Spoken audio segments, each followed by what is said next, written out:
Start the webinar now. Welcome to everybody to this third wave of OMG COVID-19 webinars. I'm really happy to present today's speaker, Moritz Schularick from University of Bonn and New York Fed. He's an expert on debt and macroeconomy, and has done a lot of historic investigation into this matter. So I guess he has a lot of interesting things to tell us about the current situation and how government are bailing out businesses. There is also a working paper we have linked up to from our webpage, so have a look at that. The presentation will be in about half an hour, and there'll be time for discussions and questions afterwards.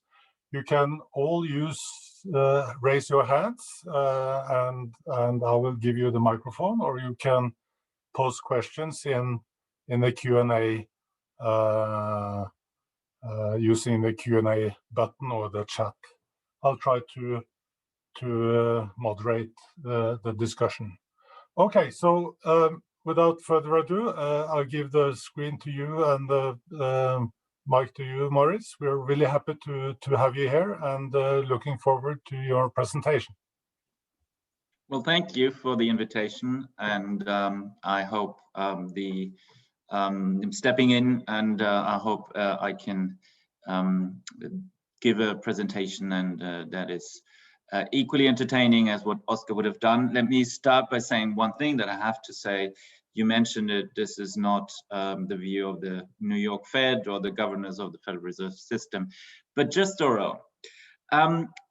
This is a paper that is joint work with Oscar, Martin, and Alan, and it has a scary title. It's about zombies at large, and those zombies corporates and corporate debt overhang that might affect the macroeconomy, and that is effectively what we study in this paper. And Frederick, you were very kind to mention in the long run historical work I've done on debt and credit cycles and financial instability. This paper will have a similar flavor, and so you have get a good idea of what our research, my research has been about over these past years. Let me start with a motivating chart. It shows US business credit to GDP. We're looking at the US here simply because it's the largest of these corporate debt markets that we'll study. But a similar picture of a sharp increase in the indebtedness of the corporate sector. So this is total debt of the business sector in the US relative to GDP. A similar picture could be found in other countries, could be found especially in emerging markets. And we'll maybe talk about those towards the end of the talk and see to what extent what the situation there is different from the main findings of this paper. In any way, what you see, and hopefully you can see my mouse, my little hand here as well, is that since the global financial crisis, 2008, the corporate sector in the US has increased its indebtedness relative to GDP, but also relative to sales and assets quite substantially. To give you like a house number, we're talking about a 20 percentage point increase in the business credit to a GDP ratio in a little over a decade. So that's quite a substantial, so by historical standards, quite a substantial credit boom, and relative to the year 2000, we're about 30 percentage points of GDP above where we were once. This fact has given rise to quite prominent worries, both in the press and the business sector, but also in, let me say, the policy community. And the idea, broadly speaking, is that with the COVID shock and with the recession and the further increase in corporate debt and leverage that we've seen over the past year, partly through liquidity assistance from government. Frederick, you mentioned the bailout programs or the liquidity assistance that has been given, that somehow this large debt burden of the corporate sector will become a problem down the road. There will be a debt overhang situation, maybe even comparable to what we've seen on the household side after the global financial crisis, that will force the economy into, if you call it maybe a slow recovery, and we need to be aware of this from the policy perspective. So what we're going to do in this paper, I've given you the motivation, is we effectively want to learn more about the corporate debt overhang and understand better to what extent corporate debt overhang might become a problem or might already be a problem, whether we should be all afraid of zombies walking down the street. So will corporate debt overhang restrain investment and negatively impact the macroeconomy going forward after that decade-long boom that we've seen before the additional shock, if you will, of the COVID pandemic? Do we need to dial down expectations for the recovery? And I think that's, I guess, on the policy side, that's what many people have in mind, that one lesson of the 2008 crisis was that, and there's, I think, quite solid empirical evidence by now, that there was a household balance channel at work, that household debt was very high, and it forced, when the crisis struck and house prices fell, it forced people into a rebuilding of savings, to rebuild their balance sheets, because the high indebtedness, when the asset values had dropped so much, was a problem. People increased savings, and that put a drag on spending and on the pace of the recovery. So we have done some work on this in a 2013 paper. Atif and Amir and Emil have a nice paper about the aftermath of household debt booms in the QJE in 2017. So there is this literature about the last crisis that says, hey, we have to be careful with potential debt overhang. The only difference this time is we're not talking about the household sector, we'll be talking about the corporate sector. And what we do is we turn to macro financial history and study the consequences of corporate debt booms over the business cycle. The setup is going to be disarmingly simple. I'll explain that to you in just about a minute. But before I do that, let me briefly give you the material we work with. And this material we are quite proud of, because we constructed a new data set for business debt, corporate debt, and also non-corporate debt. There is definitional issues country by country, but think about this essentially as business, as credit, as loans, credit, and corporate bonds outstanding of the business sector in individual countries. And we do that for 18 countries. Norway, if I may say, is one of them. And we have data for 1870 to 2020, so that's 150 years, with some gaps before World War II. But we have this very long, so broad panorama of corporate debt in the long run. And we have, from the national accounts, we also have the business cycles, and we have the real economic data for these countries. So we're going to merge those two, and we're going to study, if you will, the near universe. So almost all business cycles that advanced economies have seen since the late 19th century. And we're going to bring those together with the business, with the corporate debt and business credit data. And we'll see if we find, that's the first step, we find some regularities there, that corporate debt booms, like the one we've seen in the past decade, has an impact on the economy. I'll be more specific what we exactly mean by that in a couple of minutes. The data, just as all our other data, can be found on the Macrohistory.net website, where you can also download them and play around with them. There's also equity returns, housing returns, house prices, all of these long-run data, pretty much everything that we could get our hands on. Okay, so what we find, and this is I like presenting this paper because it's so easy to give the main message. The main message is, don't worry, be happy. Corporate debt booms, and we try our best to we'll convince you that we try our best to make that as robust as we can. Corporate debt booms typically do not leave a large imprint on the macroeconomy. There is scant evidence that recessions are deeper and recovery is slower after corporate debt booms. And this is, and I'll show you that, this is in stark difference, this is a major contrast to household debt. So the aftermath of household debt booms and corporate debt booms could not be more different. Yeah? There's going to be one caveat that I'll talk about towards the end of my presentation, which is that we find evidence that the cost or the macroeconomic cost of such corporate debt booms, of corporate debt overhang, if you will, rises when bankruptcy and restructuring regimes are inefficient.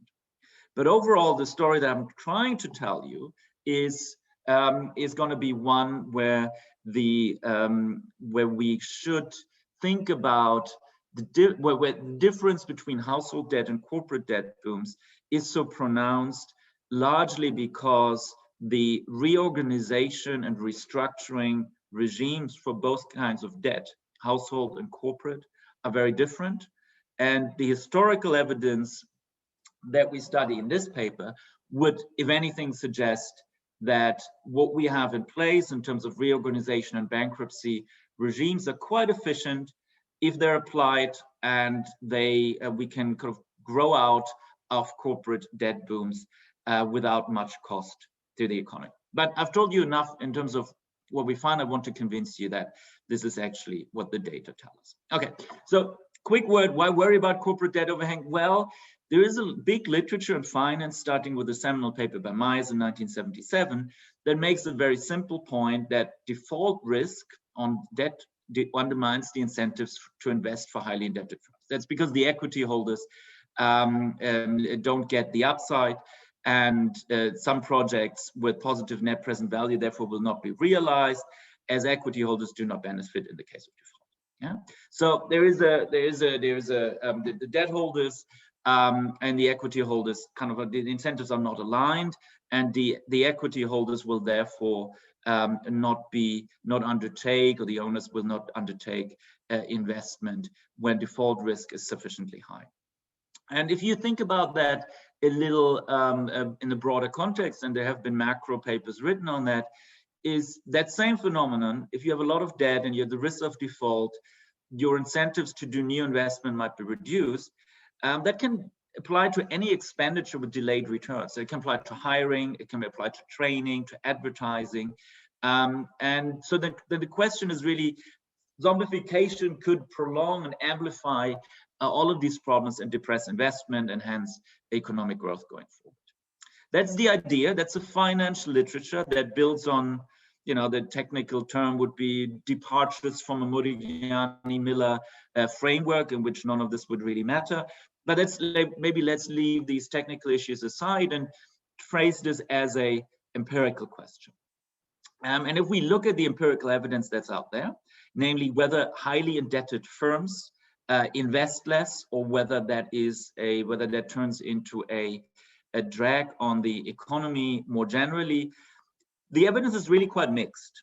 And as sometimes it happens in economics, theorists have an idea, and this part is also often a partial equilibrium framework, but there's a theoretical idea that looks quite convincing, and on the empirical side, the evidence is a little more mixed. Doesn't mean there's none, but it's not as clear as one would maybe like to. I'm not going to go into all these papers, just saying there is a literature, famously also literature on zombie firms applying to Japan, that I'll come back to later when we talk about bankruptcy regimes and enforcement of and debt reorganization frictions.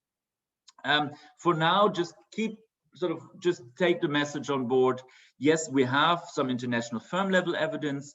There's a series of papers, especially on European data, micro level, firm level data from the last decade, that makes the point that after the 2008 crisis, highly indebted firms were reducing investment maybe more than could have been anticipated.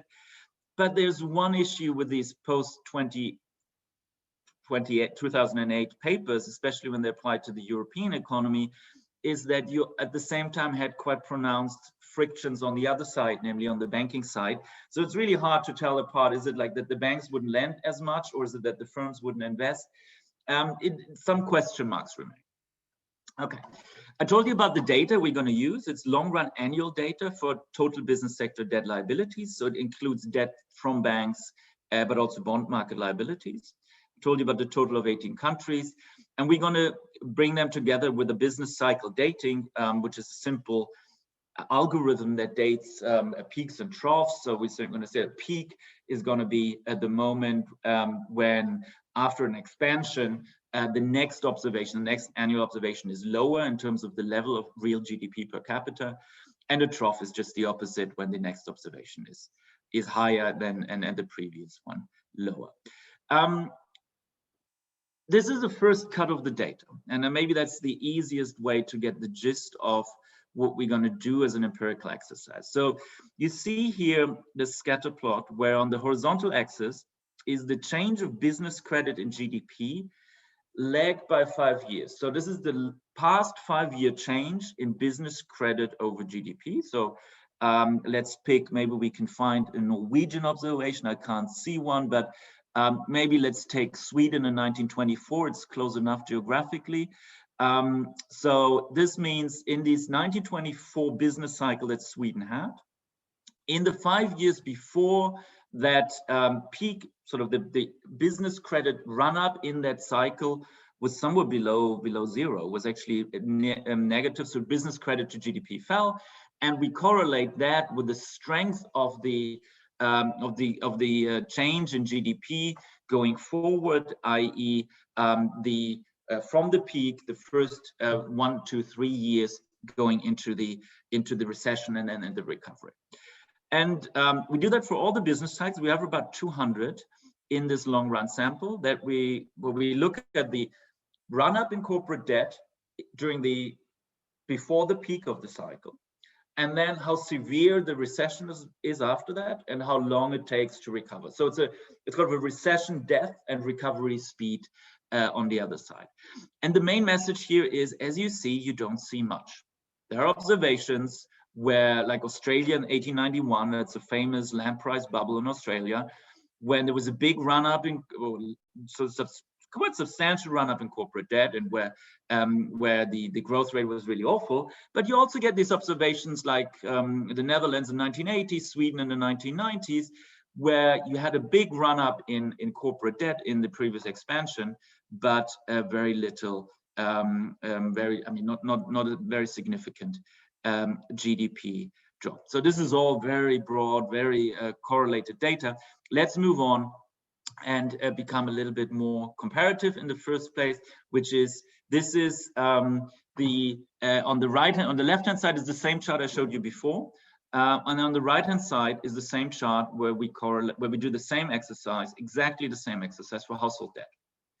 And you see visually quite clearly something shifts here. The relationship becomes negative, meaning the larger the bigger increase in household credit over GDP in the business cycle is, on this first order notice, correlated with a worse GDP outcomes. It has business cycle costs. Okay, let's move on from this and go into the heart of the analysis. This is really just a warm-up but a warm-up that will effectively tell the whole story of the paper, namely that on the left-hand side, there isn't much evidence that corporate credit booms, corporate debt booms are followed by, systematically associated with kind of bad, worse macroeconomic outcomes. Whereas on the household credit side, just as a stylized fact at this point, the evidence is clearer and in line, for example, with the me and Sophie Werner paper that I mentioned at the beginning.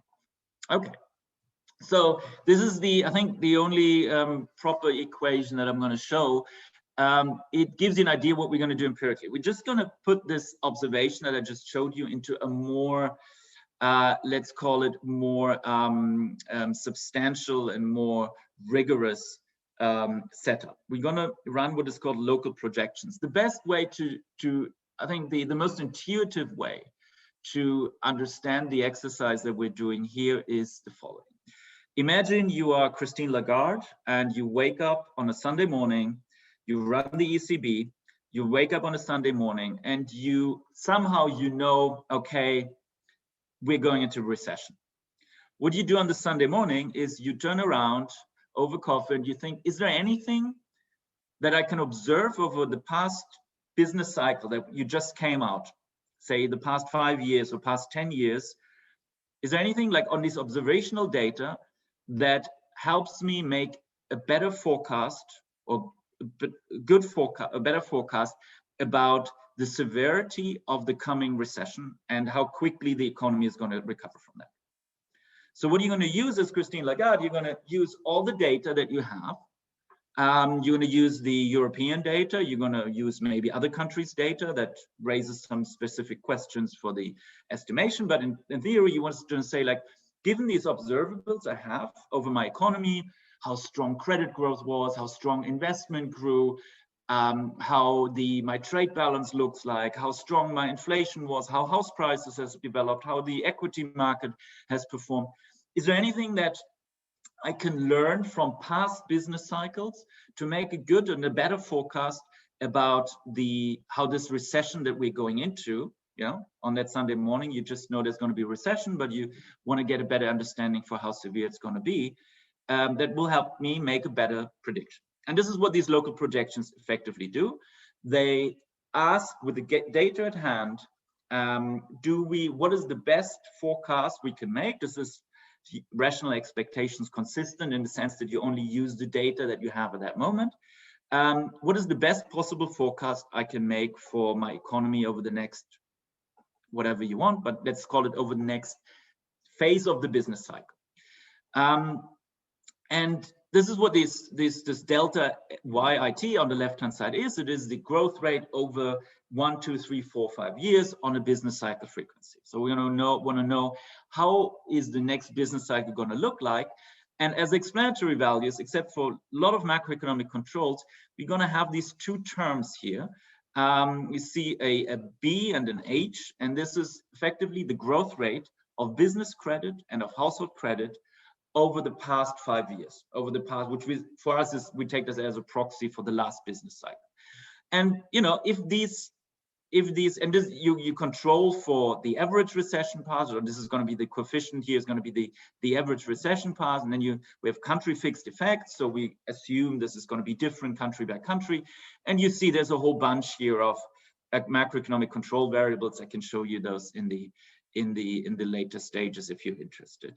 But it's what I mentioned, everything that you would want to include, of course, the inflation and growth and investment and some asset market indicators and interest rates, etc., etc. And then in the worst case, you will find out on that Sunday morning regression that this indicator for past business credit growth doesn't do anything. It doesn't help you make a better prediction about how bad the recession is going to be. Maybe that's also true for the household credit, although if you remember the scatter I just showed you, maybe there's going to be some predictive ability here for that variable. We can talk about causality later. There will be, maybe leave that for now. Take this for now as a predictive exercise. The question is, including past business credit growth and past household credit growth into such a forecasting regression, does it improve the predictive ability? Does it improve the forecast? Yeah. And the outcome is going to look something like that. So there's going to be a few more charts that look like that. So let me take 1 minute to explain what's going on here. The black dotted line you see here is the average path of advanced economies through a business cycle over the long run. So this uses all these 150 years of data for 18 countries. And it basically means this is year 0 is the year of the peak of the cycle. This is when the recession begins.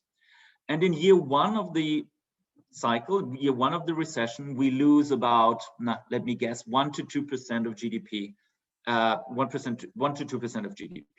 By year 2, we are almost back to the level we were before. By year 3, the economy is back above the previous level of output that it had when it entered the recession. So This has become a little shorter post 1950, but overall, think about as a recession as typically a one-year event. We lose GDP in year one. By year two, almost by year three, we're typically back at the previous peak level of output, and then we grow again. I think there was a how do you identify a recession in this graph? Oh, the recession is identified using the Brie-Beauchamp algorithm, and that's applied up front. So we know at year zero is the peak. We have the real GDP per capita data. We date the local minima and maxima, and then we know, okay, the recession begins here. And then this is the average path for all these 18 economies through the recession. Okay. Yeah. So this is, yeah, I mean, I was a little short maybe on this, but this is effectively all on a business cycle frequency. Yeah. So that we do these local projections for each business cycle. Yeah. Okay, so what's going to happen now? This is, this is how a normal recession looks like in advanced economies. By year one, we lose 1 to 2% of GDP. By year two, we almost back to where we were before. And by year three, we grow again and we outgrow the previous level. So now we're going to want to know, how does this path of an economy in the recession change if there was a big household and a big corporate credit boom in the years before? So if you extend this here to the left side, if you had a big credit boom before T0, how does the path of the economies shift, or how is it affected by that buildup in corporate and household credit? We start with household credit, and this is the, if you will, our own result, but also the me and Sophie Werner result. A 2 standard deviation household credit to GDP shock. So I call it a shock here, but a bigger credit boom before, a large household credit boom before coming into the recession, makes for a significantly worse recession trajectory. It takes much longer to recover, even on for such a big household credit to GDP increase. Even by year 5, we're typically not back to the previous peak level of output. That's, this is the household balance sheet, sort of deleveraging channel that has been talked about a lot. On that stylized descriptive level, we find evidence. So let's happen and we're talking about corporate credit, that's what we're most interested in.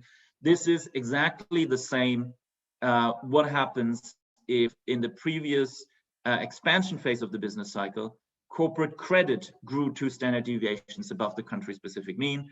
And the answer is, in the long-run data, it doesn't seem to affect the path of the economy through recession and recovery, even near to the degree that household credit does. Effectively, there's no effect here. It's also insignificant. It's basically, there is no forecasting ability. So that Sunday morning question for Christine Lagarde, she looks back and sees like, oh, we had a corporate credit boom. Should I adjust my GDP forecast for the next 5 years?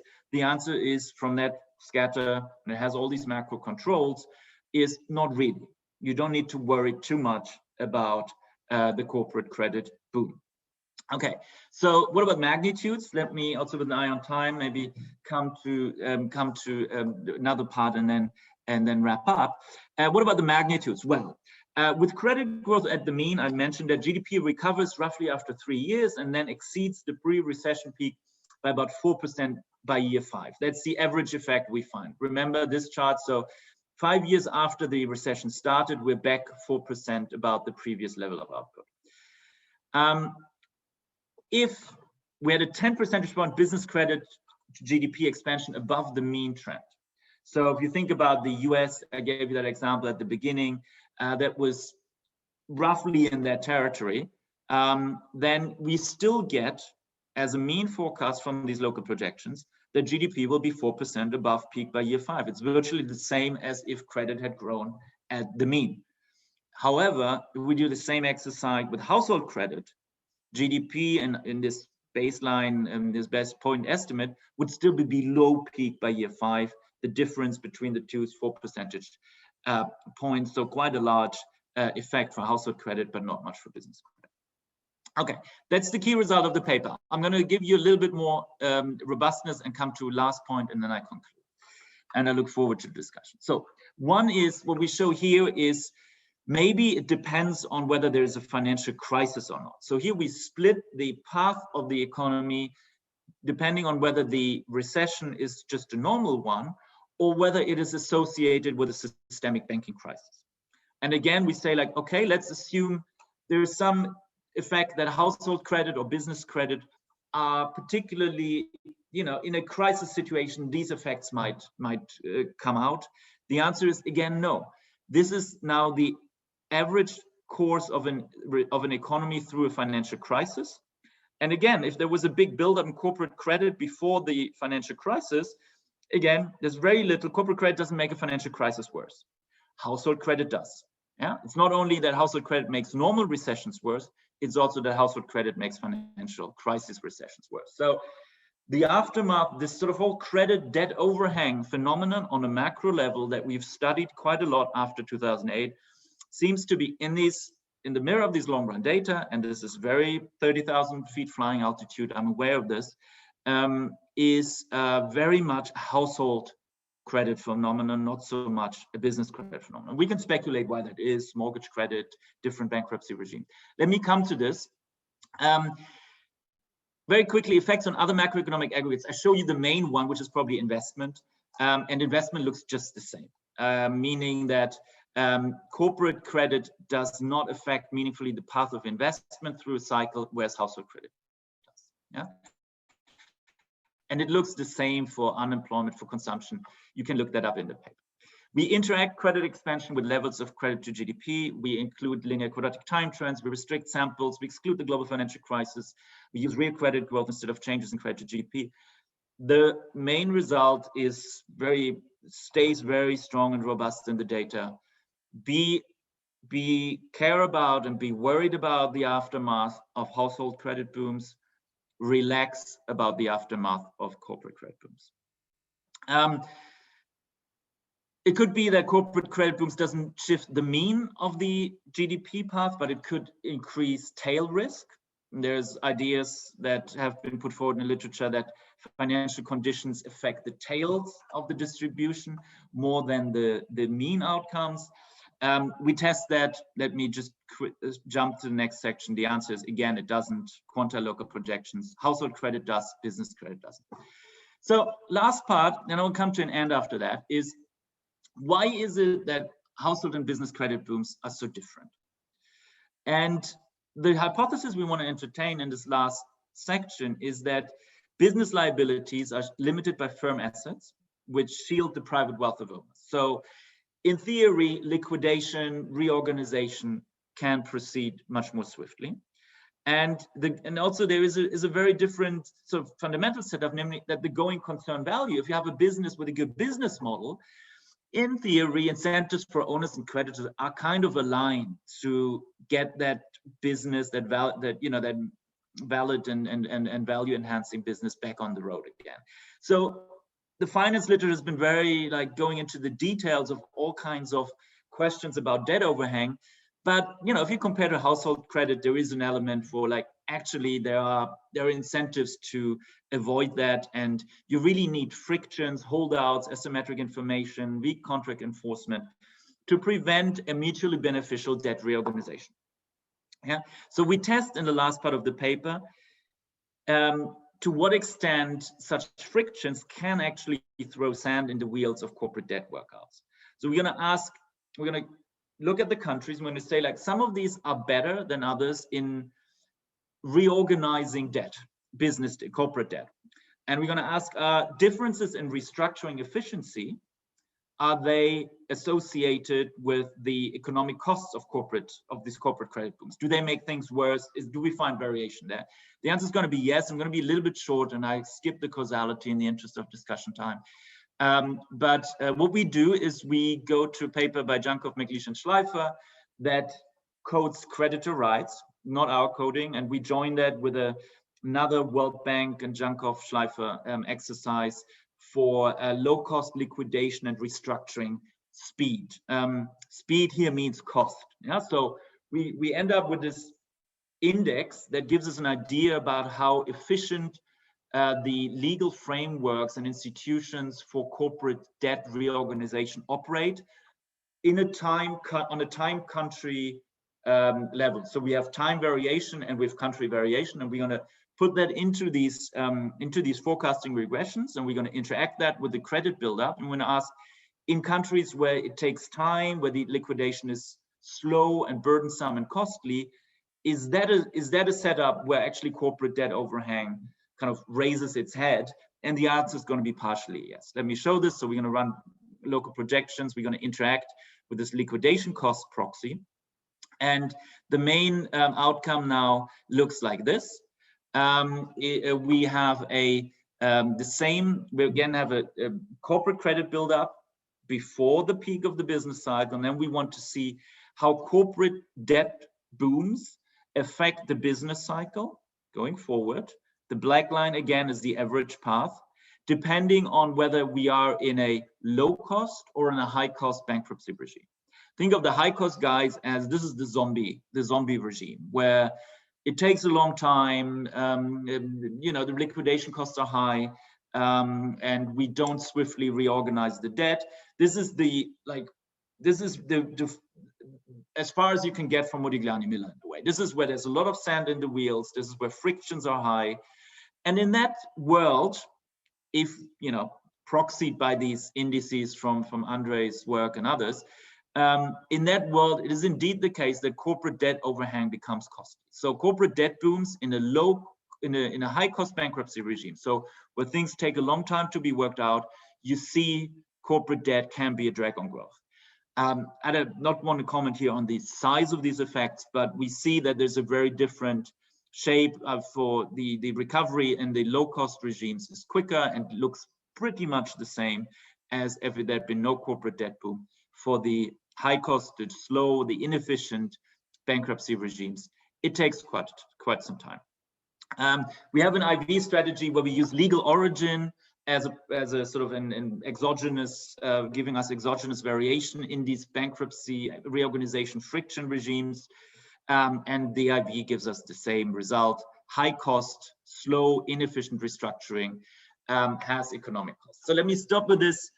I think the key messages come across, I hope at least. Corporate debt has little predictive power for recession severity and recovery speed. Household credit does.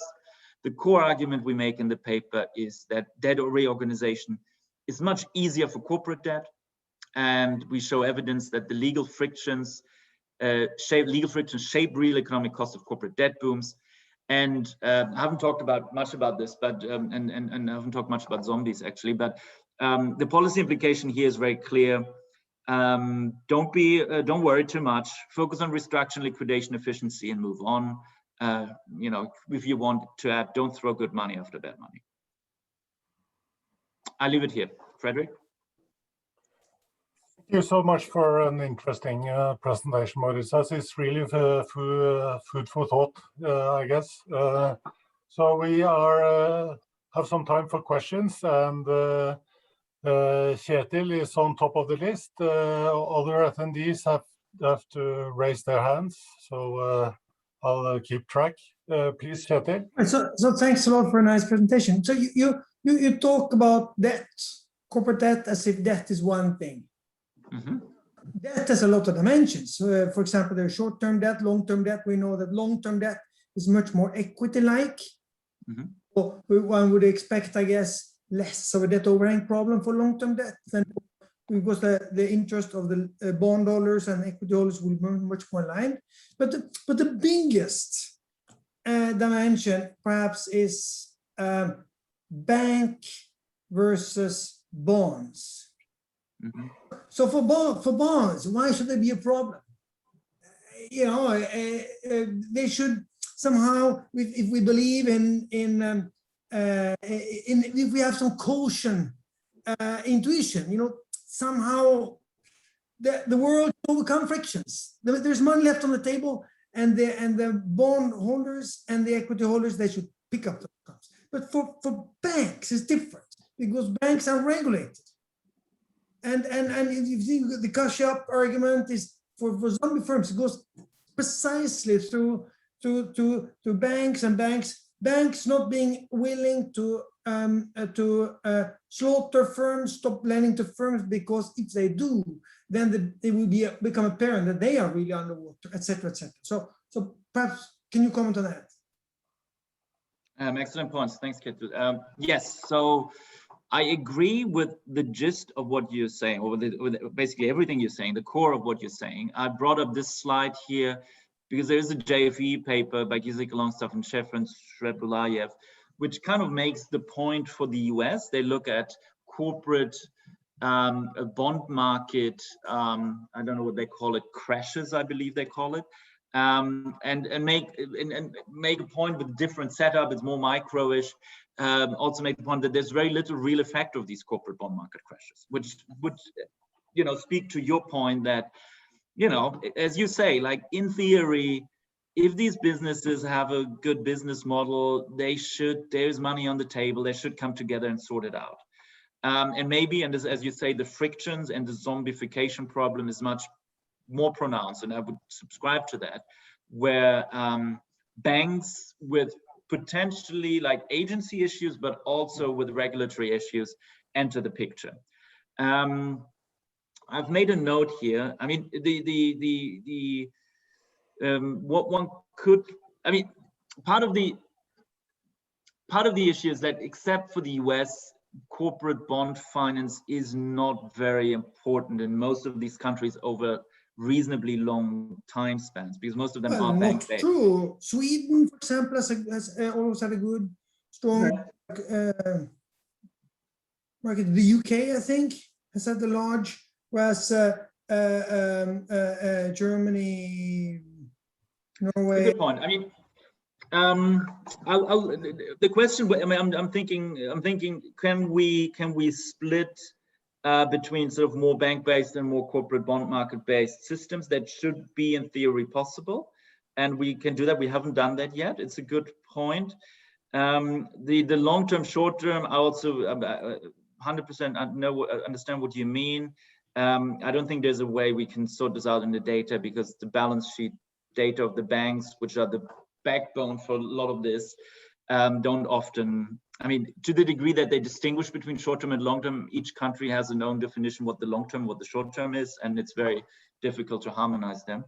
But the bank versus bond market question is very interesting. I think we might be able to do something about that. Yeah, I don't have an answer, but I see the point. I absolutely agree. There could be a difference, and I'm thinking, can we bring it to the data, and maybe Sweden, UK, US, maybe we can break it out and be at some thresholds and say if there's more than 30% of total credit comes from the bond market, then something like that we could maybe do. Thank you. I have 3 names on my list. First, Michael, and Jan and Gisle. So please keep your questions brief. Michael, I'll have to allow you to talk. There you go.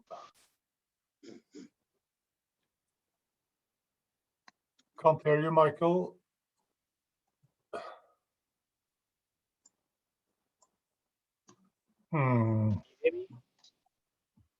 No? Now we hear you. Can you repeat, please? Can you hear me? You are a bit in and out, I'm afraid. Okay. I'll try now. This is better. Okay, I'll try. So, thank you very much. Very interesting presentation. Question on resolution. So, and the context of COVID. So I see across many countries, bankruptcy rates, for example, are way down on their historical averages. And really, it's a question about how do you avoid long-term scarring from what's happened. So on the one hand, you could say, well, we're not out of the crisis yet, so resolution can't happen until things get back to normal, price discovery begins. But also, I'm intrigued about various government mechanisms to help out. So, for example, the British have used convertible loans. So the government is increasingly taking equity stakes in firms, converting the loans from debt to equity. That to me seems like a sensible move, but I'm not sure what your thoughts on on it are, and what states can do, you know, if you've got a lot of companies still on life support, essentially, in lockdowns. What would you think? Sorry, that was a bit long. Yeah, that's a great question. I don't have a perfect answer, good answer, partly because I don't know the UK convertible bond program, convertible loan program so well. But there is a dimension that we haven't talked about here, which is the fact that the equity holders, if you look at that from a distributional point of view, turn to be rich households with potentially quite a lot of potential to self-insure. It's come up again and again. That's why I'm kind of slightly diverting the question to a territory where I feel more comfortable talking about in the German debate, where you, over the past, since the global financial crisis, German companies have built these enormous cash buffers, partly because they realized in 2008-9 that they couldn't rely on the banks. So they've self-insured, built up a lot of corporate savings, which are part of, you know, there was an IMF paper not so long ago, part of Germany's large current account surplus, a lot of that is corporate savings. So there are reserves there in the corporate sector, and the owners tend to be quite well-off households, definitely in the top 10 of the distribution typically. I want to at least raise the point about like sort of distributional equity point of views.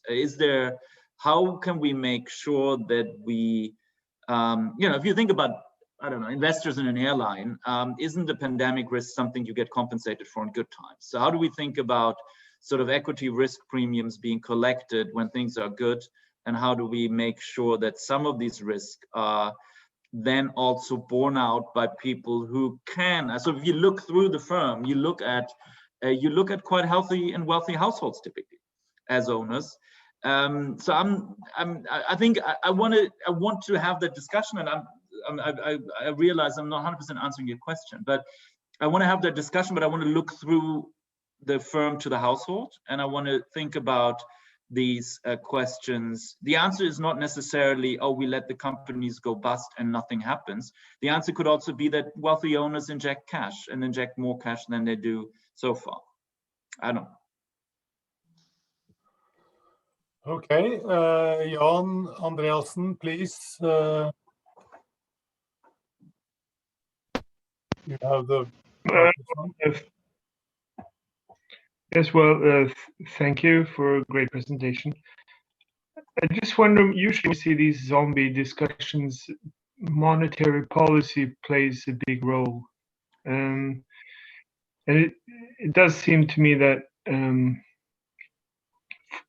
forbearance or pushing out the debt problems is much more sensible as long the lower the interest rate level is, and that today's actually very low bankruptcy levels historically, and very low relative to the shock to the economy, has a lot to do with the negative interest rate policy and the quantitative easing policies pursued around the world.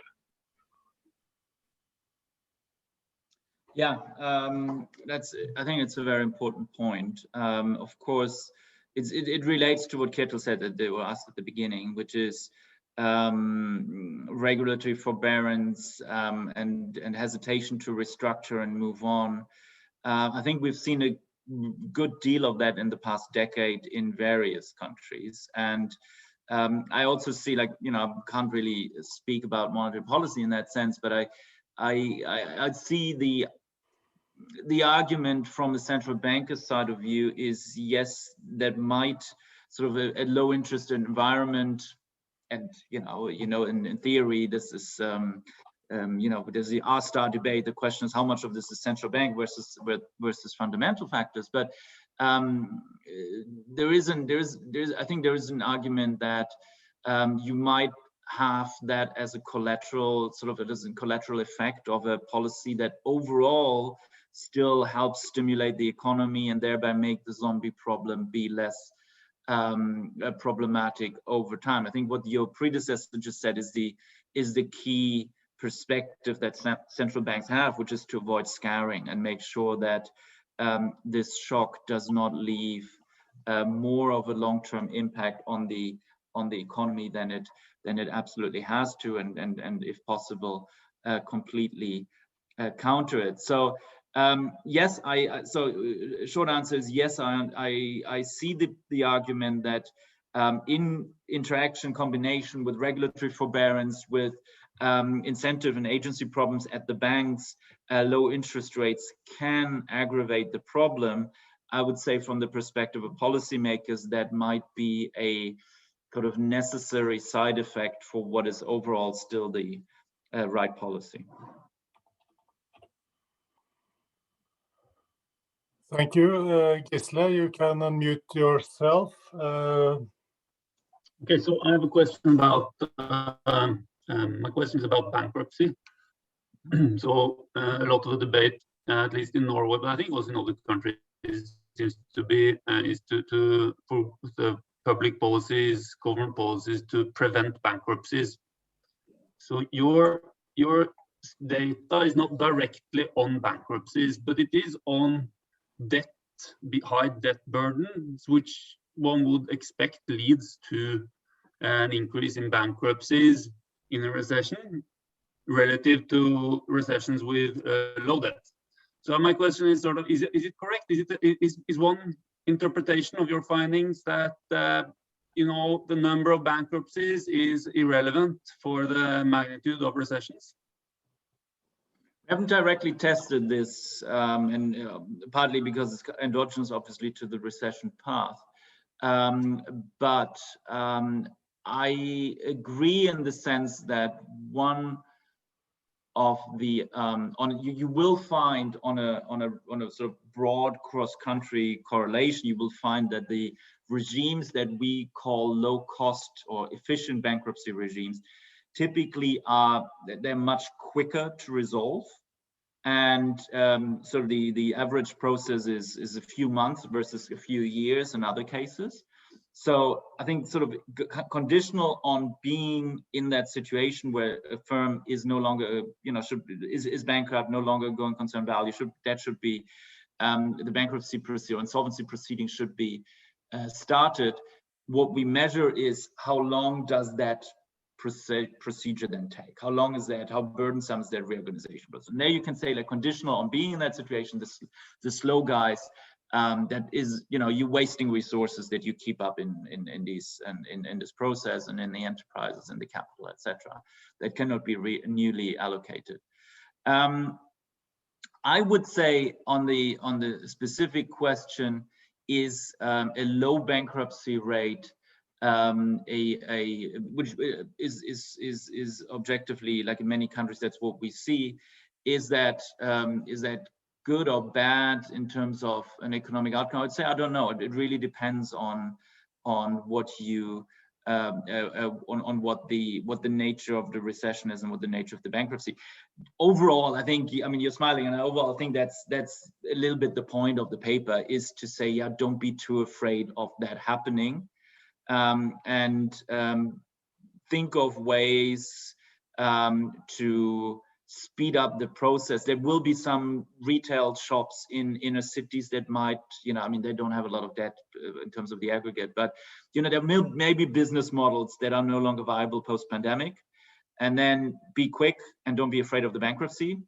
But obviously you will also want to make sure that those that only had this temporary shock and are going concern values also get reorganized quickly. So, you know, it's maybe not an either or, but more like a, in either way, the quicker and the speedier and the more efficient the process, the better.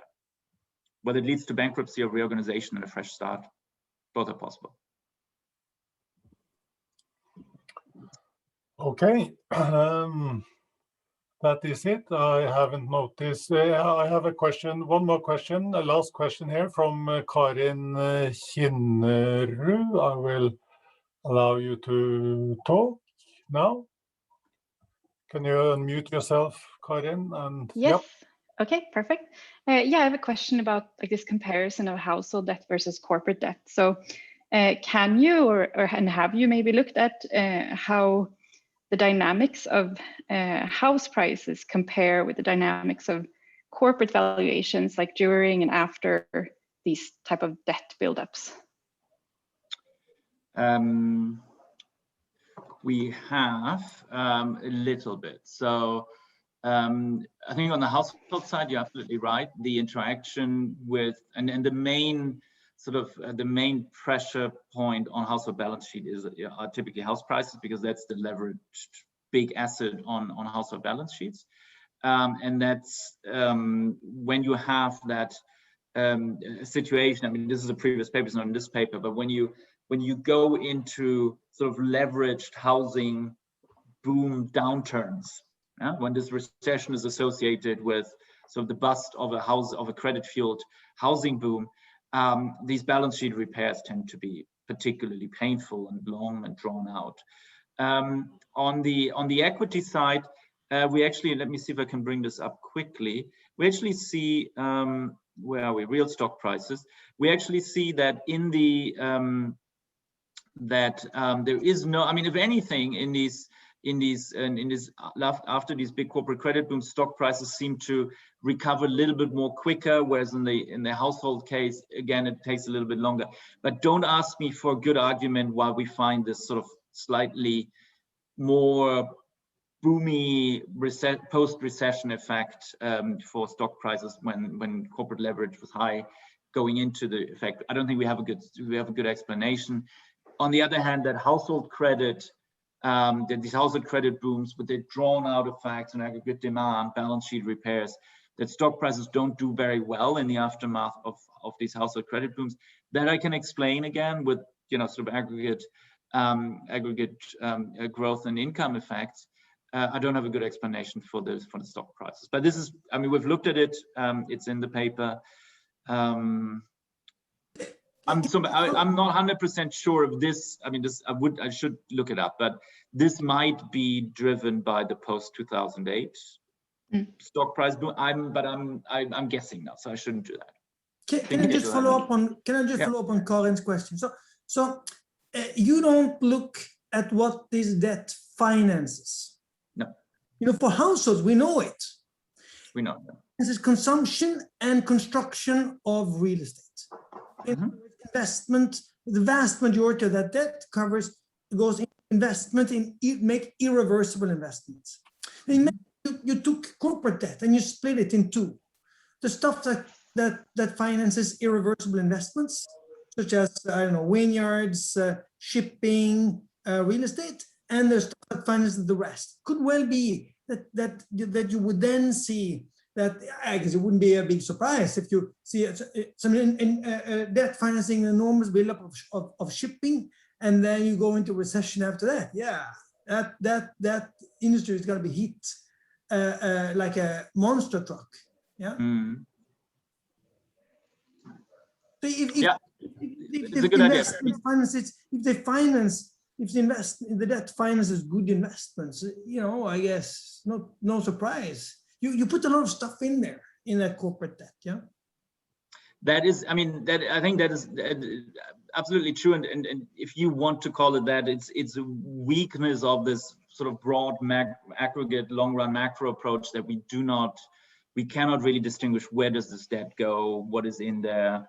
What we observe are these broad, if you want to call them patterns in the data, that would be compatible with what you're just saying. I think on the household side, we know that the big volumes of household debt booms go into real estate. What else is there that households lever up to buy? And then if there's an income shock, or also if there's a price shock, the deleveraging is painful, and it relates to what 60% of the population who turn out to be less rich than they might have thought they were. So the savings and aggregate demand response is quite severe.